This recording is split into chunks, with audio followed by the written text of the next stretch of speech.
Hello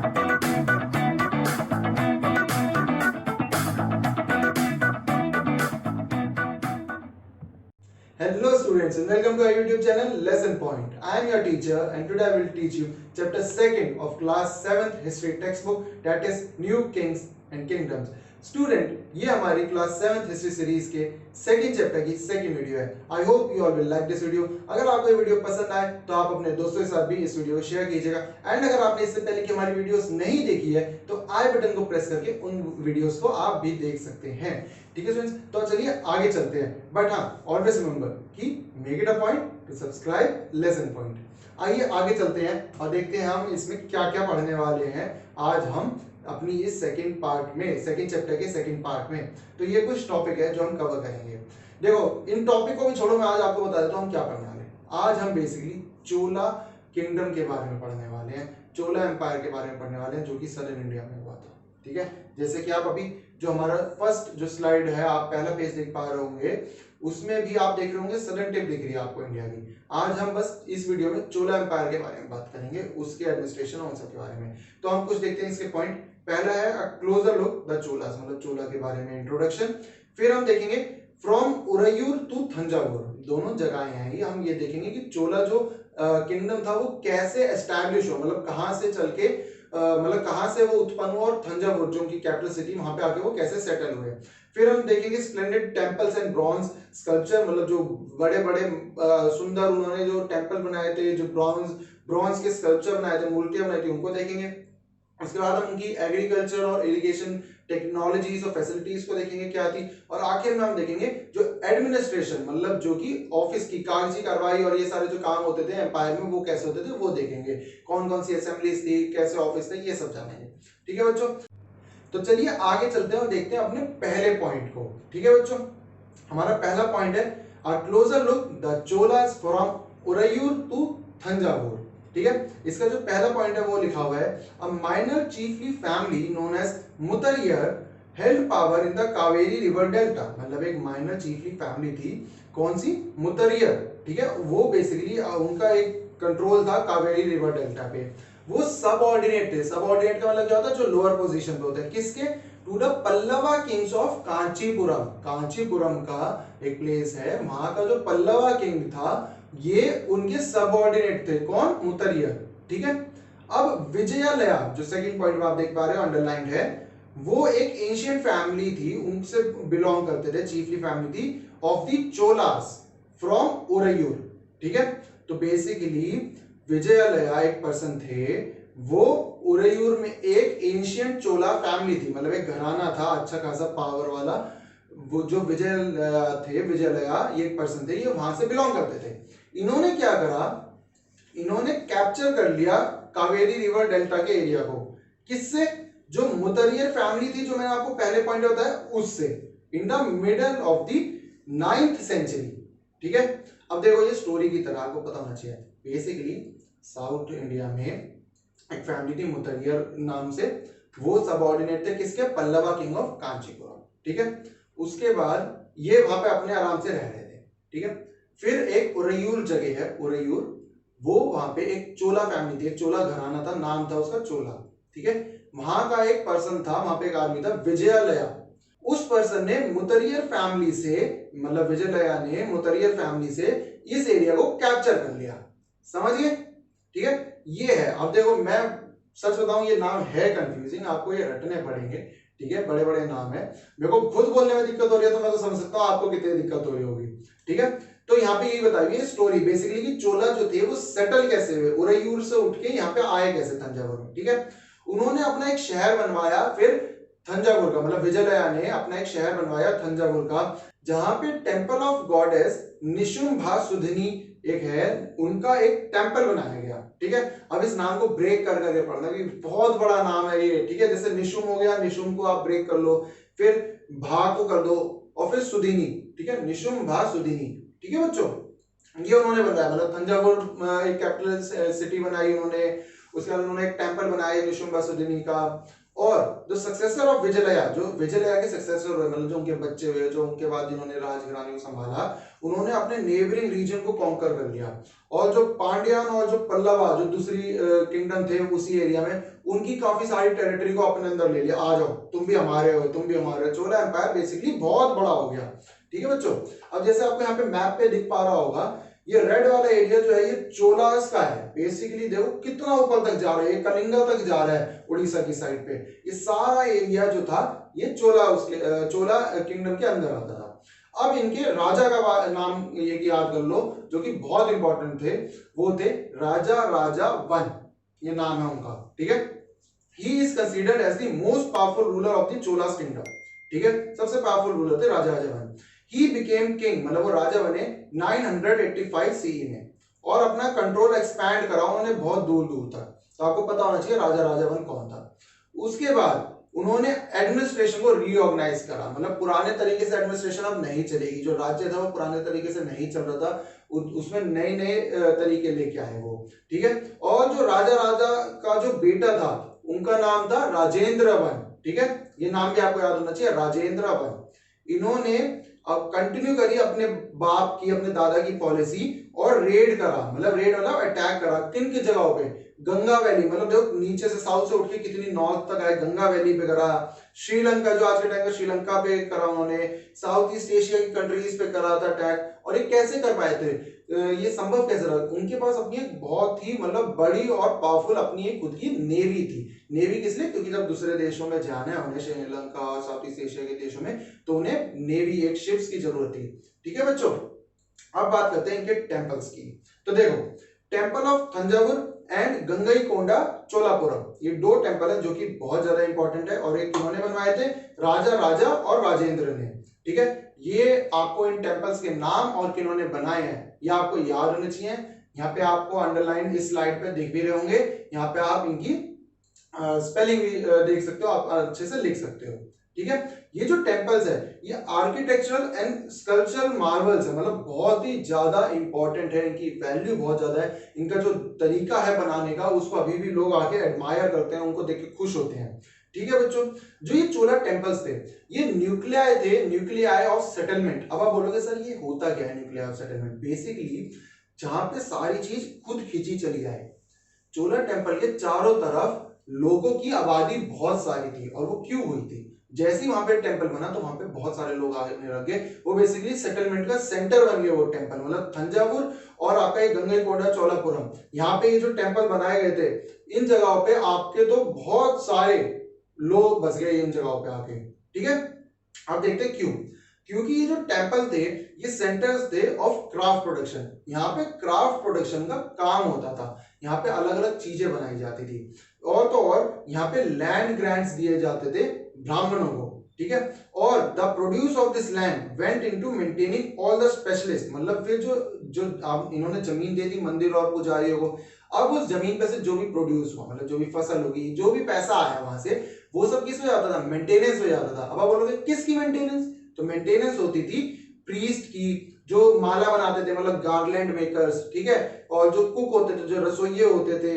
जो सफाई करते थे, वहां पे स्वीपर्स होते थे, म्यूजिशियन जो गाना बजाने वाले थे, और डांसर, इन सब लोगों के लिए जो मेंटेनेंस इनको चाहिए होती थी, इनकी सैलरी कह सकते एक तरीके से वो मिलती थी इनको उन्हीं पैसों से, जो कि लैंड ग्रांट में जो जमीन मिलती थी उनसे जो पैसा आता था, उनसे इन सब लोगों की मेंटेनेंस होती थी। ठीक है, this means temples were not place of worship only, they were the hub of economic, social and cultural life as well। मतलब ये जो टेंपल थे ये सिर्फ पूजा करने के लिए नहीं थे, ये एक हब थे, मतलब कि एक सेंटर थे, यहाँ पे इकोनॉमिक, सोशल, कल्चरल लाइफ ये सब चल रही थी। यहाँ पे आप देख रहे हो ना कितने सारे लोग बसे हुए हैं, कितने लोगों का घर चल रहा है, तो ये टेंपल बहुत ज्यादा इंपॉर्टेंट थे। अब आगे बात करते हैं, टेंपल तो आपने देख लिया, अब यहाँ पे आपको तस्वीर दिख रही होगी एक बहुत ही सुंदर ब्रॉन्ज स्कल्पचर की। देखो जो क्राफ्ट टेम्पलों से जुड़े हुए हैं उनमें से सबसे ज्यादा जो इंपॉर्टेंट है वो माना गया जो ब्रॉन्ज इमेजेस हैं, और उस टाइम की जो ब्रॉन्ज इमेजेस है वो बहुत डिस्टिंक्टिव है, बहुत ही ज्यादा यूनिक है अपने टाइम में, कि उन तस्वीरों को देखने के लिए लिटरली बाहर से लोग आते हैं। ठीक है, और उनके ऊपर रिसर्च हुई है, उनको पढ़ा गया है, और उनकी फोटो खींच खींच के लेके जाते हैं, उन पे वीडियो बनती है, बहुत कुछ होता है। जैसे कि अभी आप देख पा रहे हो यहाँ पे कितनी सुंदर यहाँ पे आपको एक ब्रॉन्ज इमेज दिख पा रही है, स्कल्पचर दिख रहा है। ठीक है friends, Chola bronze image are considered to be the finest in the world. जैसे कि मैंने अभी आपको बताया कि दुनिया में सबसे ज्यादा फाइनेस्ट मानी जाती है, ये सबसे अच्छी मानी जाती है। और ज्यादातर क्या होता था, आपने अभी तक देखा होगा कि भगवानों की बनती है ऐसी मूर्तियां, लेकिन अब पहली बार इधर चोला में हमें दिखा है कि जो भक्त होते थे, जो श्रद्धालु होते थे, उनकी भी मूर्ति बनाई गई थी। ठीक है, जैसे कि आप देख पा रहे हो last point, most of the images were of deities, जैसे कि ज्यादातर जो इमेजेस थी वो डाइटीज की थी, भगवानों की थी, लेकिन sometimes images were made of devotees as well, जो श्रद्धालु होते थे उनकी भी बनाई जाती थी कभी कभार इमेजेस। ठीक है, अब आगे चलते हुए जानते हैं एग्रीकल्चर और इरिगेशन को। ठीक है, अब पहला पॉइंट देख रहे आप बच्चों यहाँ पे, many of the achievements of the Chola were made possible through new development in agriculture. ज्यादातर जो आप चोला की जो डेवलपमेंट देख पाते हो, अचीवमेंट देख पाते हो, वो किस लिए थी? वो इसलिए थी क्योंकि जो नई नई डेवलपमेंट हुई थी ना एग्रीकल्चर में, उसकी वजह से उन्हें एक बूस्ट मिला था। जब उन्होंने एग्रीकल्चर में इतनी सारी नई नई डेवलपमेंट करी तो उनको खुद ब खुद काफी सारी चीजों में अचीवमेंट होने लगी, मिलने लगी, कि उनके फसलें अच्छी उग रही थी, उनका व्यापार अच्छा हो रहा था, बहुत सारी चीजें अच्छी हो रही थी उनके साथ। ठीक है, अब ये हो क्यों पा रहा था? ठीक है, अब चोला जो एम्पायर था, जो किंगडम था, वो बस रहा था कावेरी नदी के किनारे। ये चीज आप अपने दिमाग में फिट कर लो, जैसे कि अभी मैंने आपको मैप पे भी दिखाया। ठीक है, आप देखते हैं कि होता क्या था। जो रिवर कावेरी है ना, वो काफी सारे स्मॉल चैनल्स में बढ़ जाती है। मतलब वो जब बे ऑफ बंगाल में गिरती है तो उससे पहले वो अलग अलग छोटी छोटी उसकी ट्रिब्यूटरी नदी सी छोटी छोटी होती है, वो निकल जाती है वहां से। और ये जो चैनल्स होते हैं ना, ये जो रास्ते होते हैं पानी जहां से जा रहा होता है, वो काफी बार क्या होता है, ओवरफ्लो हो जाता है और बहुत जल्दी होता है, मतलब भर भर के पानी भर जाता है उसमें, बाढ़ से थोड़ी बहुत कह सकते हैं बाढ़ टाइप आ जाती है। तो क्या होता है, जब बाढ़ आती है तो जो नदी के साथ जो मिट्टी चल रही होती है, वो मिट्टी को उठा के लाती है और ऊपर रख देती है, ठीक है, जमीन पे। और जब बाढ़ चली जाती है तो पानी वापस अंदर चले जाता है और वो मिट्टी वहीं रह जाती है। वो जो मिट्टी होती है ना, वो बच्चों को बहुत ही ज्यादा फर्टाइल मिट्टी होती है, बहुत ही ज्यादा अच्छी मिट्टी होती है, जिसके ऊपर आप अच्छे से खेती कर सकते हो, उधर अच्छे से आप एग्रीकल्चर कर सकते हो। बहुत ही ज्यादा हेल्दी मानी जाती है वो मिट्टी एग्रीकल्चर को लेके। ठीक है, अब क्या होता है, जो वहां पे वाटर होता है, जो इतनी ज्यादा अमाउंट ऑफ वाटर है, वो हमें कल्टीवेशन ऑफ राइस में भी हेल्प करता है। मतलब आप राइस भी अच्छे से कल्टीवेट कर सकते हो उस जगह पे। अब आप जैसे तीसरा पॉइंट देख पा रहे, this area got open up for large scale cultivation from 5th और 6th सेंचुरी। मतलब 5th और 6th सेंचुरी से इस एरिया में फिर लार्ज स्केल कह सकते हैं वो कल्टीवेशन होने लगी। बड़े बड़े स्केल पे आप कल्टीवेशन कर रहे थे उस टाइम पे, कि मतलब आप काफी सारे लोगों के लिए कर रहे थे, और उस जगह पे जो प्रोड्यूस करा जा रहा था खाना, उस खाने को दूसरी जगह पे भी भेजा जा रहा था। ठीक है बच्चों, अब इतनी सारी जब कल्टीवेशन हो रही है, इतना सारा जब आप वहां पे एग्रीकल्चर कर रहे हो, तो उसके लिए आपको कुछ ना कुछ तो प्राइस चुकाना पड़ेगा। तो क्या हुआ, जब इतना सारा एग्रीकल्चर को बढ़ा रहे हो तो आपको उसके लिए जंगल काटने पड़ेंगे। तो जंगलों को साफ करा गया, जंगलों को साफ करके जो जमीन थी उसको एक लेवल का बनाया गया, और काफी सारे अलग अलग तरीके यूज करे गए इरिगेशन में। इरिगेशन मतलब समझते हो ना, कि पानी जो फसलों तक पानी पहुंचता है, जो आर्टिफिशियली पहुंचाया जाता है। मतलब एक तो बारिश हो गई, वो ऊपर भगवान की दुआ है। जो हम इंसान करते हैं, हम सिंचाई करते हैं, हम पानी आर्टिफिशियली पहुंचाते हैं, मतलब कनाल्स के द्वारा, या फिर अलग अलग मेथड होते हैं, ड्रिप सिस्टम होता है। तो ऐसे काफी सारे अपने खुद के तरीके होते हैं। ठीक है, तो ये सारे इरिगेशन में आते हैं। तो अब करते हैं हम कनाल्स की बात। अब देखो, उस टाइम पे कनाल्स बनी हुई थी। सोचो चोला किंगडम कितना ज्यादा मतलब डेवलप हो गया था कि उन्होंने अपने लिए कनाल्स बना ली थी। ठीक है, canals were built in the delta region to carry water to the fields when in some area wells were dug। मतलब कैनाल्स बनाई गई थी डेल्टा रीजन में, ताकि एक जगह से दूसरी जगह पे पानी लेके जाया जा सके। और साथ ही साथ कुछ जगहों पे हमें कुएं भी देखने को मिले हैं, और वो कुएं भी असल में इरिगेशन के ही काम आते थे बच्चों।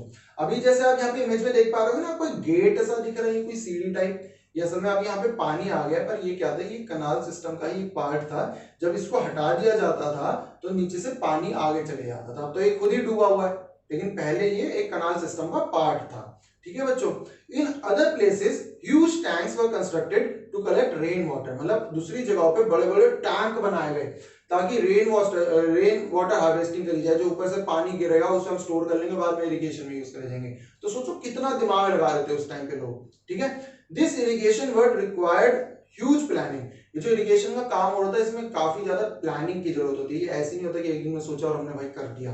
ठीक है, इसमें लेबर को ऑर्गेनाइज कराना पड़ता है, और डिसाइड करना पड़ता है कि वाटर को कैसे डिस्ट्रीब्यूट किया जाएगा, और जो रिसोर्सेज है उनको कैसे मेंटेन करा जाएगा। तो काफी सारी प्लानिंग लगती है। और जो रूलर्स थे, चोला किंगडम के और जो लोग भी थे उन्होंने इसमें जेन्युइनली बहुत ही ज्यादा इंटरेस्ट दिखाया और अच्छे से काम करा था। ठीक है बच्चों, अब आगे बढ़ते हैं और अपना आखिरी टॉपिक देखते हैं जो कि है एडमिनिस्ट्रेशन ऑफ द एम्पायर। आखिरी है, मैं जानता हूं कहीं बोर हो गए होगे लेकिन ये बहुत जल्दी खत्म हो जाएगा, ये बात सुनो, फटाफट करता हूं खत्म। ठीक है, with the spread of irrigation, जब इरिगेशन बढ़ी, ठीक है, इरिगेशन फैली दूर दूर तक, सबको फसलों को पानी मिलने लगा, तो जब इतनी ज्यादा फसल हो रही है लोग भी ज्यादा आगे बसने लगे, तो जो सेटलमेंट ऑफ पीजेंट थी, ठीक है, मतलब जहाँ पे जो आबादी थी, जो किसानों की जो सेटल हो रखे थे, जिनको बोला गया उर, यू आर, ये आपको पहले पॉइंट पे दिखा हुआ है, ये याद होना चाहिए आपको, settlement of peasants are known as ur. ठीक है, वो प्रॉस्परस हो गए, मतलब वो बहुत ज्यादा वेल्दी हो गए, उनके पास पैसा आ गया, उनकी जिंदगी एक तरीके से कह सकते हैं सुधर गई, क्योंकि भाई अब देखो उनका जो मेन ऑक्यूपेशन थी वो थी फसलें उगाना। ठीक है, अब उनको पानी मिल गया, खेती अच्छे से हो सकती है, वो फसलें अच्छी उगेंगी तो खुद बड़ी आम सी बात है कि उनके पास पैसा तो आएगा ही ना। ठीक है, तो ये एक कह सकते हैं कि उर, आपको पता होना चाहिए सेटलमेंट ऑफ पीजेंट्स को उर बोला जाता था, जो कि इरिगेशन के मतलब फैसिलिटीज के स्प्रेड होने के बाद प्रॉस्परस हो गए थे, हेल्दी मतलब वेल्दी हो गए थे, रिच हो गए थे वो। ठीक है, ग्रुप ऑफ सच विलेजेस, मतलब जहां पे जो पीजेंट्स की जो सेटलमेंट थी, जब उन काफी सारी सेटलमेंट्स को देखे, अगर उनके कह सकते हैं ग्रुप देखे, मतलब जो उनके गांव थे, अलग अलग गांव के जो ग्रुप थे, उनको बोला जाता था नाडू, NADU। ये भी आपको याद होना चाहिए, इस चैप्टर में याद करने वाली चीजें बहुत है। ठीक है, तो नाम आपको थोड़े से अजीब से लग रहे होंगे लेकिन आपको याद रखना पड़ेगा ये। ठीक है, the village council of Nadu performed several administrative functions including dispensing justice and collecting tax। मतलब जो विलेज काउंसिल होती थी नाडू की, मतलब नाडू में जो विलेज काउंसिल कह सकते हैं सभा जो होती थी, वो अलग अलग एडमिनिस्ट्रेटिव फंक्शन करती थी। कौन से फंक्शन थे? जैसे कि जस्टिस देना, लोगों को न्याय देना, अगर किसी के साथ कुछ गलत हो रहा है उसको सही करना, या फिर टैक्स कलेक्ट करना। ठीक है बच्चों, तो ये सारे काम वहां की जो सभा थी, विलेज काउंसिल थी, वो परफॉर्म करती थी। ठीक है, rich peasants of the Vellala caste exercise considerable control over the affairs of the Nadu.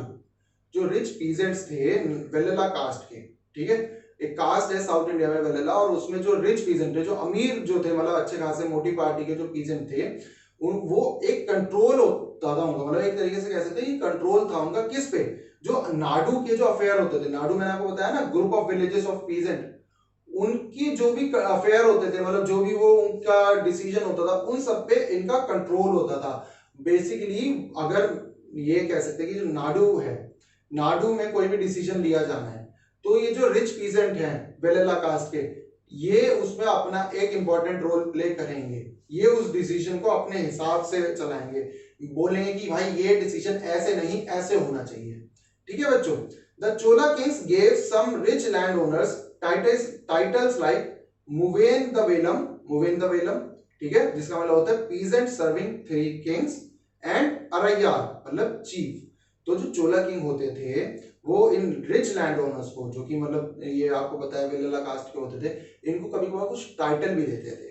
अभी टाइटल भी आपको पता होना चाहिए कौन से थे, मुवेन द वेलम, ठीक है, मतलब कि पीजेंट सर्विंग 3 किंग्स, और अरैयार मतलब चीफ। ये सारे नाम आपको याद हो गए ना, अगर तो कसम से ये पूरा चैप्टर आपको समझ में आ गया, ये नाम याद कर लेना बस, सारे अंडरलाइन है मेरी पीपीटीज में। ठीक है, जो भी ये स्लाइड आपको दिख रही है स्क्रीन पे, इन सब में ये नाम अंडरलाइन है।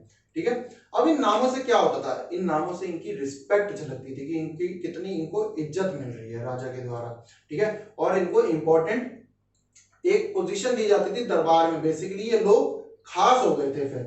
ठीक है बच्चों, अब आखिरी स्लाइड है, थोड़ा सा रह गया, बस ध्यान से सुनना। अ लार्ज नंबर ऑफ ब्राह्मण सेटलमेंट, मतलब ब्राह्मण जो थे, जो ब्राह्मण वर्ण था, सबसे ऊपर जो वर्ण आता था, उसके जो सेटलमेंट के ज्यादा काफी सारे लोग जो थे वो कावेरी वैली के पास आके रहने लग गए, कावेरी नदी के पास आके रहने लग गए, because of the land grants और ब्रह्मदेया। मतलब लैंड ग्रांट्स मैंने आपको बताया था ना, जो जमीन, जो एरिया दान में दिया जाता था ब्राह्मण्स को, है वो, उसको ब्रह्मदेया भी कहते हैं। ठीक है, तो ये इस चक्कर में कि आपको जो लैंड है वो ग्रांट में मिल रही है, तो काफी सारी एक ह्यूज सेटलमेंट ऑफ ब्राह्मण्स देखने को मिली हमें, कहां पे? कावेरी नदी के किनारे, मतलब काफी सारे ब्राह्मण आके रहने लगे थे कावेरी नदी के पास। ठीक है, ईच ब्रह्मदेया, मतलब ये जो एक लैंड था जो ग्रांट में मिलता था, हमें दान में मिलता था, उसको देखा जाता था, उसकी रखवाली की करी जाती थी, उसके जितने भी मैटर होते थे, कोई भी हो, चाहे कोई टैक्स से रिलेटेड हो, पॉलिटिक्स से रिलेटेड हो, कुछ भी हो, उन सबको एक तरीके से कह सकते हैं देखने के लिए एक असेंबली बनाई गई थी, या कह सकते हैं सभा बनाई गई थी। ठीक है स्टूडेंट्स, किन की? जो प्रोमिनेंट, जो इंपॉर्टेंट ब्राह्मण लैंड होल्डर्स थे, जो बड़े बड़े ब्राह्मण थे, उनकी। ठीक है, और ये जो सभा थी बड़े अच्छे से काम करती थी, इफेक्टिवली, बहुत अच्छे से। और ये जो इंस्क्रिप्शंस होती थी उनको रिकॉर्ड किया जाता था, मतलब सारी जो भी बातें होती थी उनको इंस्क्रिप्शन के ऊपर रिकॉर्ड कर लिया जाता था, या फिर जो मंदिरों की दीवारें होती थी वहां पे लिखा जाता था। तो ये काम होता था जो ब्रह्मदेव की असेंबली होती थी, ब्राह्मण्स की असेंबली, उनमें। ठीक है, अब एक और एसोसिएशन थी, एक और आप कह सकते हो ग्रुप था। वो क्या था? ये काफी सारे नाम आ चुके हैं, मेरी गलती नहीं है भाई, एनसीईआरटी की किताब में लिखा हुआ है, आपको पता होना चाहिए। Association of traders known as nagarams. ठीक है, जो व्यापारी होते थे उनका भी एक अपना ग्रुप था, एक अपना समूह था, जिसको हम बोलते थे नगरम्स। ठीक है, वो काफी बार एडमिनिस्ट्रेटिव फंक्शन को भी मतलब हैंडल करते थे शहरों में, और ये भी एक इंपॉर्टेंट एसोसिएशन थी। आपको ये नाम याद होना चाहिए बस, नगरम, जो कि ट्रेडर्स की एसोसिएशन होती थी। ठीक है, अब इंस्क्रिप्शन फ्रॉम उत्तरामेरूर इन चिंगलेपुट, चिंगलेपुट डिस्ट्रिक्ट है, वहां पे हमें मिला है तमिलनाडु में, जो कि हमें बताता है, एक डिटेल देता है कि सभा में काम कैसे होता था, सभा ऑर्गेनाइज कैसे होती थी। ये हमें वहां से हमें रिकॉर्ड मिला है, उससे पता चलता है। सभा में अपनी खुद की एक सेपरेट कह सकते कमिटी होती थी, अलग अलग विभाग होते थे जो कि अलग अलग मुद्दों को डील करते थे, अलग अलग मुद्दों को संभालते थे। वो मुद्दे कौन से थे? जैसे कि इरिगेशन, मतलब सिंचाई कैसे होगी, सिंचाई का काम कौन करेगा। गार्डन, मतलब जो बाहर बाग बगीचे मिलते थे उनको कौन संभालेगा। और टेम्पल्स, जो मंदिर थे, तो इन सब के लिए अलग अलग विभाग बने हुए थे, अलग अलग कमेटी बनी हुई थी। ठीक है बच्चों, अब इन कमेटी में लोगों का चयन कैसे होता था, सिलेक्शन कैसे होता था? तो इसका आखिरी पॉइंट अगर आप पढ़ो, बड़ा इंटरेस्टिंग सा है। Name of those eligible to be the member of the committee were written on small tickets of palm leaves, मतलब जो लोग एलिजिबल हो सकते थे मेंबर बनने के लिए, उन सब का नाम एक छोटी छोटी पत्ती होती थी, पाम लीव्स, उन पे लिख के रख लिया जाता था। These tickets were put into an earthenware pot, मतलब एक मटके में डाल दी जाती थी, from which a young boy was asked to take out a ticket, और एक यंग लड़के को बोला जाता था कि आप इसमें से एक पर्ची निकालो, और जिसका नाम आएगा उसको हम उस कमेटी का मेंबर बना देंगे। ठीक है, और एक एक करके ऐसे लोगों के नाम आते रहते थे, और हम वो जो हमारे जो उस टाइम पे बड़े बुजुर्ग होते थे वो बोलते थे, अच्छा ये वाली कमेटी इरिगेशन के मुद्दे में ये आदमी काम करेगा, ये उसको हेड करेगा। तो इस तरीके से बेसिकली लोगों का चयन होता था, सिलेक्शन होता था अलग अलग कमेटी के लिए। ठीक है बच्चों, तो देखो आपका इसी के साथ जो सेकंड चैप्टर है वो होता है खत्म। ठीक है, कोई डाउट रहना नहीं चाहिए। मेरे को बल्कि लगता है आपको इंटरेस्टिंग लगा होगा। हाँ, नाम थोड़े से डिफिकल्ट है, उनको आप अगर थोड़ा बहुत देखोगे, याद करोगे, बार बार पढ़ोगे तो समझ में आ जाएगा, कोई दिक्कत वाली बात नहीं है। स्टिल कोई भी डाउट हो तो मेरे को कमेंट सेक्शन में बताना, मैं उसका तुरंत आपको जवाब दूंगा। ठीक है बच्चों, I hope you all like this video. बाकी इसको अपने दोस्तों के साथ भी शेयर करना, मैं आपके लिए तब तक दूसरी वीडियो लेके आता हूं। But always remember, make it a point two subscribe lesson point. ठीक है स्टूडेंट्स, थैंक यू।